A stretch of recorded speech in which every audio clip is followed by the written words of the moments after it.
As the chairman said, I chair the subcommittee on general farm commodities and risk management as part of the whole ag committee, and that has jurisdiction over crop insurance.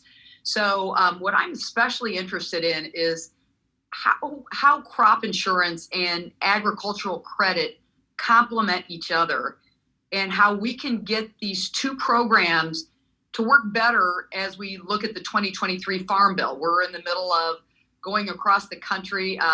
Austin Scott is the ranking member on our subcommittee, and he and I just got back from Arizona. We're going to be going to Minnesota later this month to Angie Craig's district, and then to Ohio to Congresswoman Capter's district to really take in what do we need to know. So for our panel here, any of our producer witnesses, why don't we start there?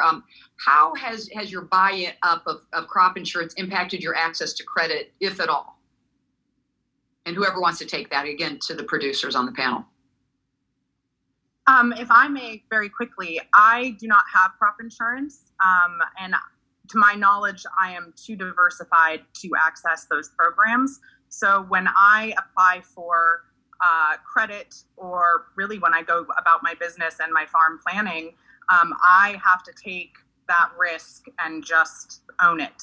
I will say that part of the reason I am so diversified is that provides its own level of insurance, in that I can lose any individual crop and not go under entirely for that year.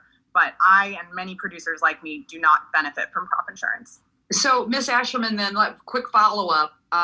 What should we know as we go into the 2023 Farm Bill as it pertains to insurance for the line of ag that you're in?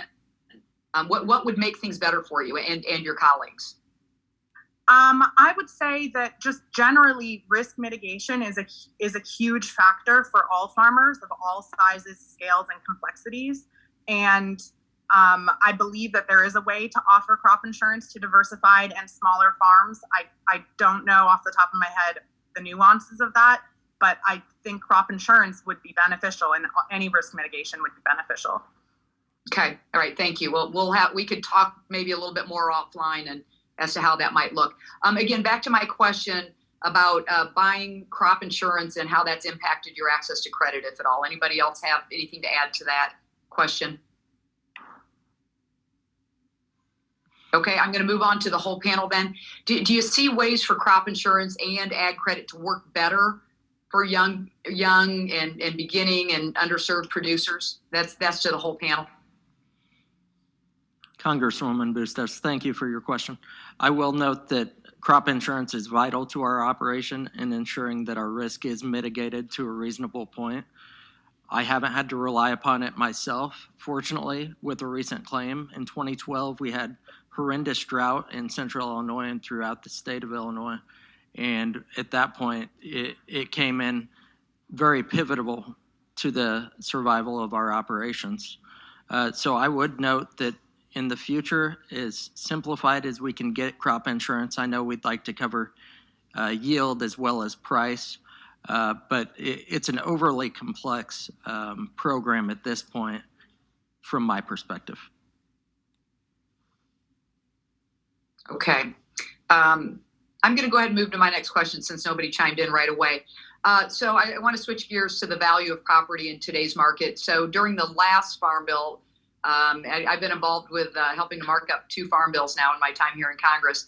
But I was really proud to be able to work with the ranking member, Thompson, on the inclusion of Farmers of Tomorrow Act. And what that did is it eased some of USDA's financing requirements on young farmers and veterans to help them access credit to buy land. You know, obviously it's clear that more needs to be done in our next Farm Bill to keep up with the increasing property values. So just wondering, any thoughts that anybody on the panel has about this? And Dr. Kaufman, let me, if you can speak to the impact that high real estate values have on young, beginning, and underserved producers who are trying to get into farming. Well, just very quickly, in the interest of time, what I will say is that does present a barrier just in terms of cost. I think one suggestion might just simply be to evaluate what the risk profiles are of producers that would be consistent with the goals of this committee. Crop insurance is, of course, important, but there could be other mechanisms that attempt to try to reduce those risks. Okay. Thank you. Sorry, we're out of time. Thanks, everybody. Thanks, Mr. Chairman. I yield back.